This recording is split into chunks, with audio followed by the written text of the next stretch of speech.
Students question number 14 है। ये कह रहा है in how many different ways can four children stand in a line so that the children A and be always stand together. देखिए, चार बच्चे हैं, मान लेते हैं एक ए है, एक बी है, एक सी है, एक डी है। ठीक है, तो हमें ये बताना है कि ये चारों कितने तरीके से खड़े हो सकते हैं कि ए बी हमेशा साथ में रहें। तो ए बी अगर हमेशा साथ में हैं तो इसका क्या मतलब है?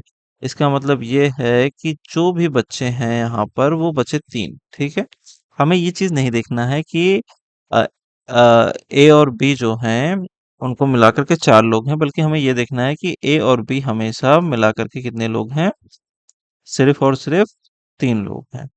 ठीक है, तो अब इस प्लेस पे आप देखेंगे कि तीन प्लेसेस बचते हैं हमारे पास। ठीक है, पहले तो हमने चार देखे, लेकिन चार लोग नहीं है। ए और बी यहाँ पे आ सकते हैं।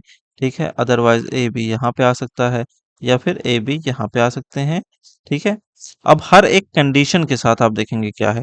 अगर ए बी यहाँ पे साथ में खड़े हैं तो सी और डी यहाँ आ सकते हैं, या फिर डी और सी यहाँ आ सकते हैं। ठीक है, तो इस तरीके से चीजें आगे बढ़ेंगी। फिर आप देखेंगे कि अगर ए और बी बीच में है तो सी यहाँ पे है, डी यहाँ पे है, या फिर डी यहाँ पर है, सी यहाँ पर है। ओके, फिर एक कंडीशन और बनती है कि मान लीजिए बी इधर है, ए इधर है, तो डी इधर हो गया, सी इधर हो गया। ओके, या फिर सी इधर हो गया, डी इधर हो गया। तो इस तरीके से बहुत सारी सिचुएशंस बनती हैं। इनको हम मैथमेटिकली कैसे सॉल्व कर सकते हैं, ये चीज देखेंगे। तो इस प्लेस पे खड़े होने के कितने तरीके हैं? इस प्लेस पे खड़े होने के दो तरीके हैं। ओके, इस प्लेस पे खड़े होने के ये रहा आपका, एक मिनट, ये तीन प्लेसेस हैं। ओके, इन तीनों प्लेसेस पे आप देखेंगे कि कितने तरीके हैं।